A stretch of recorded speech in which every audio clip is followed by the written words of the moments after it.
Sinampahan ng patong-patong na kasong libel si Representative Ace Barbers ng ilang social media influencers sa Quezon City Prosecutor's Office ngayong Miyerkules, March 5, 2025. Kabilang sa mga nagsampa ng kaso, sina Dr. Lorraine Badoy, Attorney Trixie Cruz Angeles, Crisette Chu, Cathy Binag, Joey De Vivre, MJ Kiambao Reyes, Mark Anthony Lopez at iba pa. Nag-ugat ang reklamo matapos akusahan ni Barbers ang grupo bilang mga narco-vloggers at may koneksyon umano sa Pogo.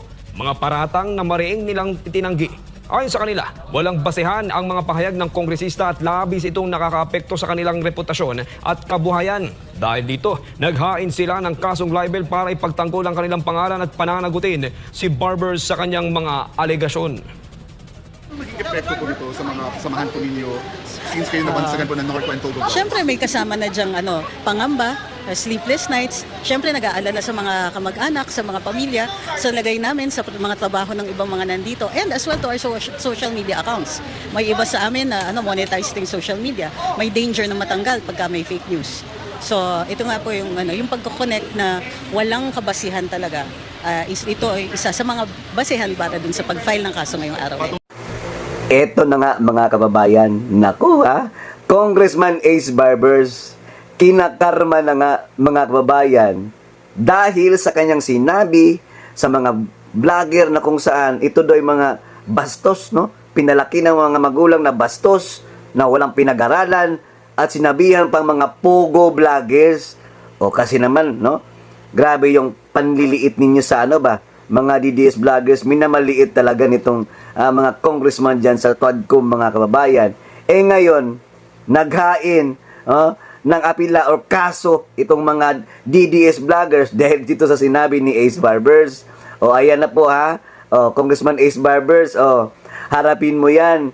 Matapang na talagang nag-file ng kaso itong mga DDS vloggers, no? Nag-file po ng kasong libel dito kay Congressman Ace Barbers. Kasi naman, ito si Ace Barbers, talagang matapang at talagang pinanindigdikan niya na para bang walang pinag-aralan itong mga DDS vloggers. Uy, Diyos ko Lord, hindi porket nandito tayo sa social media, naging vlogger tayo, kung anumang platform ka, nasa TikTok ka man, Facebook, YouTube, lagi niyong tatatandaan, hindi lang po kayo ang nakapag-aral. Hindi porket andito tayo, hindi porket lumulusob tayo kung saan, kung anong merong event, lalong-lalo na sa paglaban natin sa mga Duterte, ay huwag kayong bastos, at pinagsasabihan nyo kaming walang pinag-aralan. Oy, take note, bago kayo manghusga kasi, mga congressman, isipin ninyo na hindi lang po kayo ang nakapag-aral.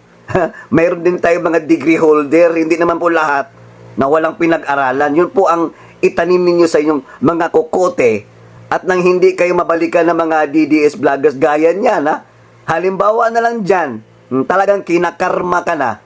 Kasi, para bang ang ibig mong sabihin na walang sinuman ang hahadlang sa'yo dahil sa matapang ka. Ano niyan ngayon?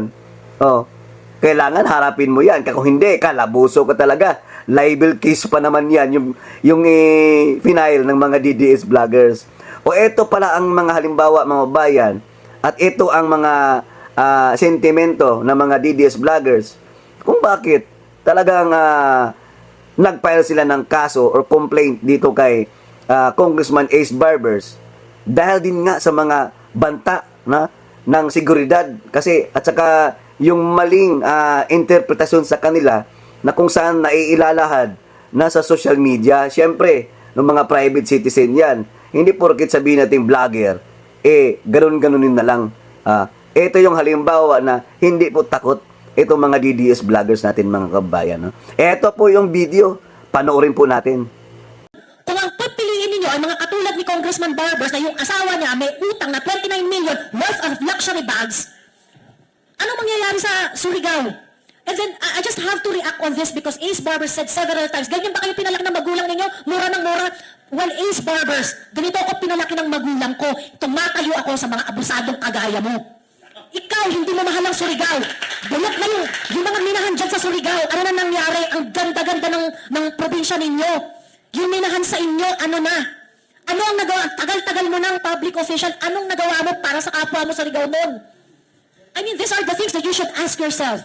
And these are the people who will not answer questions. Instead, pipitin ka, titirisin ka. Bakit? Kasi ordinaryong tao ka lang. Nakahanap ka ng katapat Ace Barbers kasi hindi kami papayag na ganun-ganunin lang ninyo, tapak-tapakan lang ninyo. And I think sa uri ng sa uri ng pagtrato ninyo sa mamamayan na para bagang kayo ang amo namin. Someone has to say, let's stop this madness. Lalaban kami. And lalaban kami hanggang dulo. Kita-kita tayo sa finals. Dito kami para i-announce yung pag-umpisa ng pagsampa ng mga kaso laban kay Congressman Ace Barbers dahil sa mga sinabi niya tungkol sa amin na nakakapanirang puri. Ito po ay final sa Quezon City kaninang hapon. So, aside, kami po lahat dito ay we feel we have been wronged and we in fact have embodied itong mga nangyari, yung mga sinabi niya, yung paninirang mga sinabi, at yung tuloy-tuloy pa rin na ginagawa nila sa amin, na tuloy-tuloy pa rin ang damage na ginagawa. Hindi lang sa amin, kundi pati sa aming mga kapamilya, pati sa mga kaibigan. Ang peligro na ipinipresenta ng kanyang mga sinabi sa amin, hindi lang sa mga reputasyon namin, pati sa health namin, mga iniisip namin tungkol sa sinabi nila, sa mga potential backlash, sa potential outcomes ng kanyang mga sinasabi, potential matters that can be brought up.